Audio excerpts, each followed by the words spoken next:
अस्सलाम वालेकुम स्टूडेंट्स, उम्मीद है आप सब खैरियत से होंगे।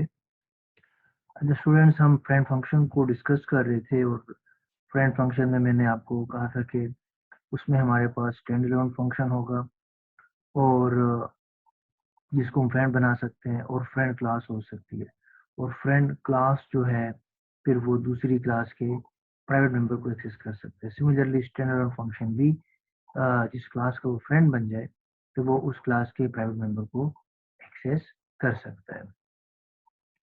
तो आज के लेक्चर में हम अगेन फ्रेंड फंक्शन की और एग्जांपल देखेंगे और उसके बाद जाके फिर हम कॉपी कंस्ट्रक्टर को पढ़ेंगे। तो आज के टॉपिक में हम adding constant value to object without friend function, ठीक है, तो इसको देखेंगे। उसके बाद adding constant value to object with friend function, फिर कॉपी कंस्ट्रक्टर को देखेंगे, डिफॉल्ट असाइनमेंट ऑपरेटर को देखेंगे और उसके फौरन बाद ओवरलोडेड असाइनमेंट ऑपरेटर को डिस्कस करेंगे। अच्छा, तो वेट करें जरा क्योंकि टाइटल सही नजर नहीं आ रहा। अच्छा, तो ये है adding constant value to object without friend function.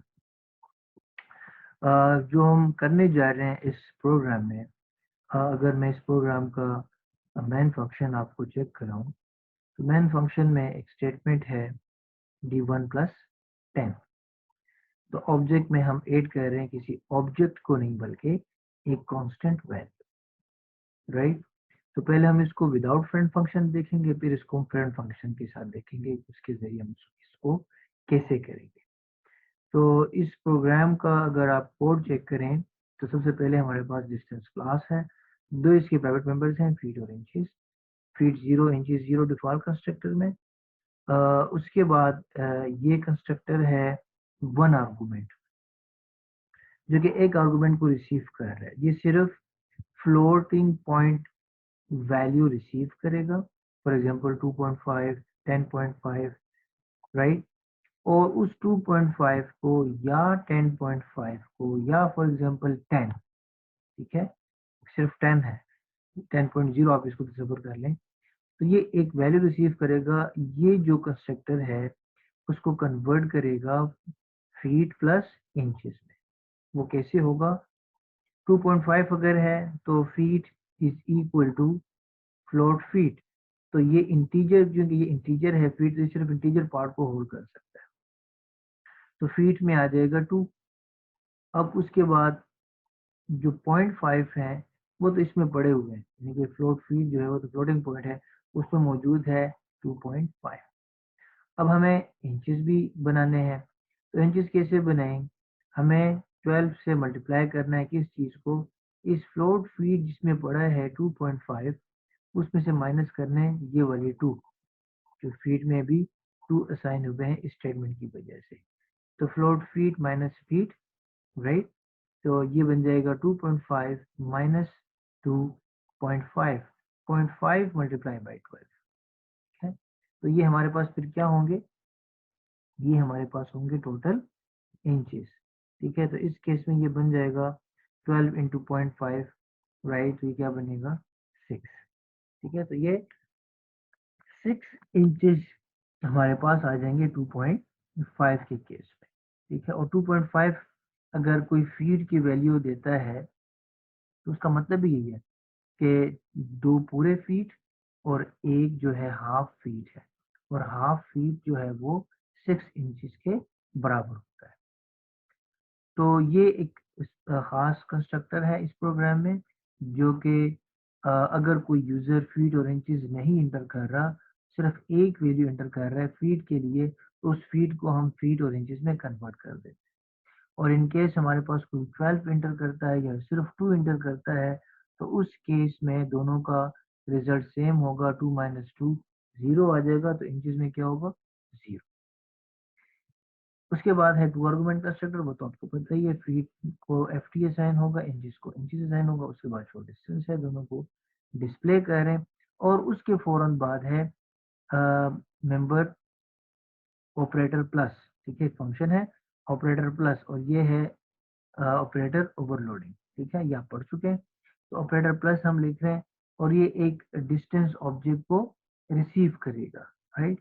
इसके इस ऑपरेटर प्लस को, जो ऑपरेटर है एडिशन ऑपरेटर को कॉल करने का मेथड अगर आपको याद होगा तो हम किस तरह से करते हैं।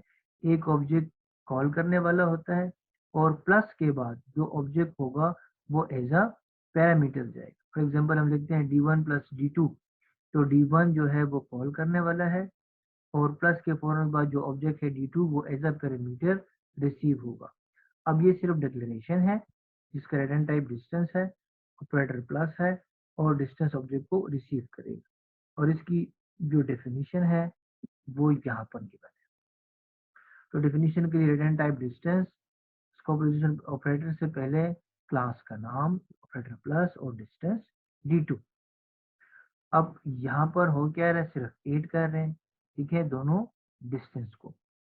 तो यहाँ पर हमें मिल रहा है सबसे पहले integer f is equal to feet, और ये फीट किसको बिलोंग कर रहे हैं, जिसने कॉल किया यानी कि d1 plus d2 dot feet, और ये जो d2 डॉट जो d2 डिस्टेंस है उसके फीट और पहले ऑब्जेक्ट के फीट आपस में ऐड होंगे, इंचेस दोनों के आपस में ऐड होंगे। इंचेस अगर 12 से ग्रेटर हैं तो उसमें से 12 माइनस करेंगे, फीट में प्लस प्लस करेंगे, और उसके बाद जाके जो रिजल्ट है इस एफ आई को हम रिटर्न करेंगे, डिस्टेंस एफ आई, ठीक है।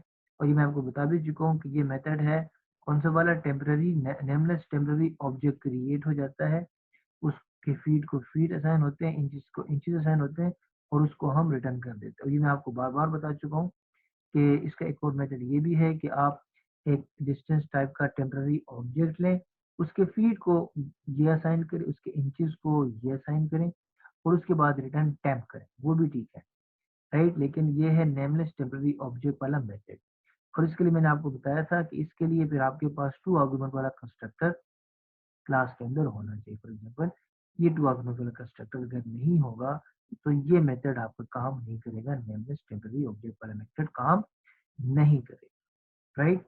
अच्छा, अब हम आते हैं मेन फंक्शन में। मेन फंक्शन में d1 को इनिशियलाइज किया है, d1 is equal to 2.5, d1 is equal to 2.5, ठीक है। तो ये आप जहन में रखें कि अगर आप लिखते हैं डिस्टेंस d1 और ब्रैकेट में 2.5, फॉर एग्जाम्पल भी मैं आपको यहाँ पे बताऊं, ये आपने ये पॉइंट आपने इसमें आपने कंफ्यूज नहीं होना, ये मैं आपको यहाँ पे ड्रॉ करके बताता हूँ भाई। अगर मैं यहाँ पे लिखता हूँ d1 और यानी कि डिस्टेंस 2.5, तो ये मुझे भी पता है, आपको भी पता है कि इसकी वजह से क्या कॉल हो कंस्ट्रक्टर, कौन सा कंस्ट्रक्टर, वन आर्गुमेंट कंस्ट्रक्टर, ठीक है। लेकिन अगर हम इसकी जगह ये लिखें,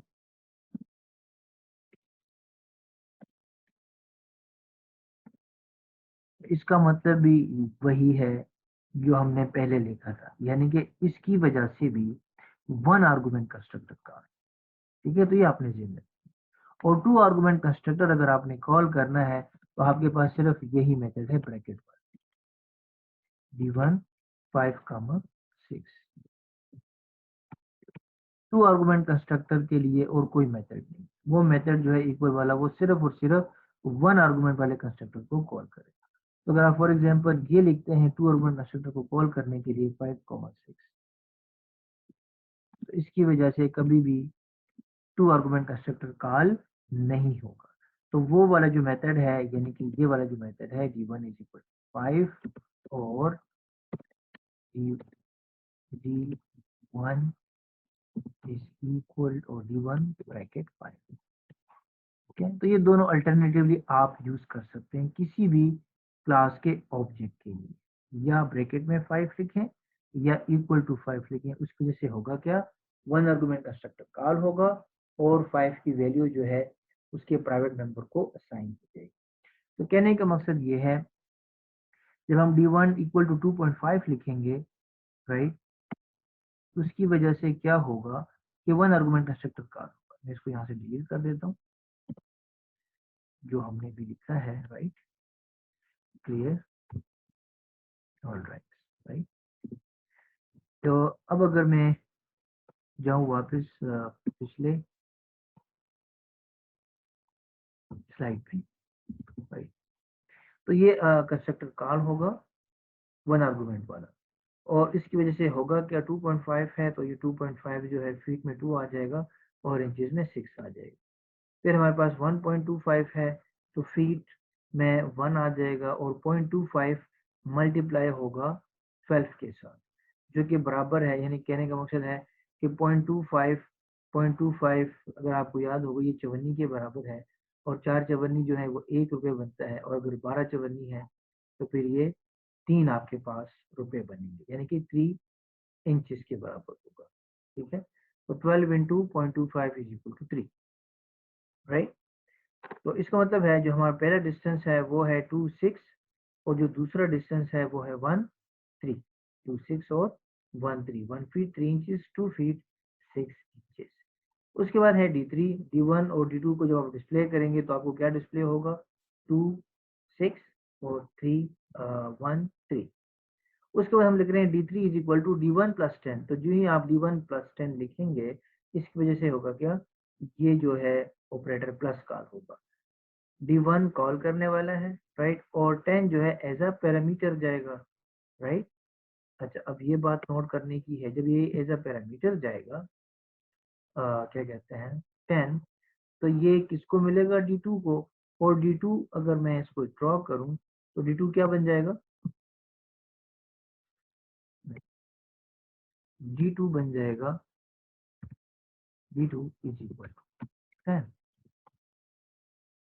D2 इज इक्वल टू 10 बन रहा है, क्योंकि 10 जो है वो D2 को मिल रहा है।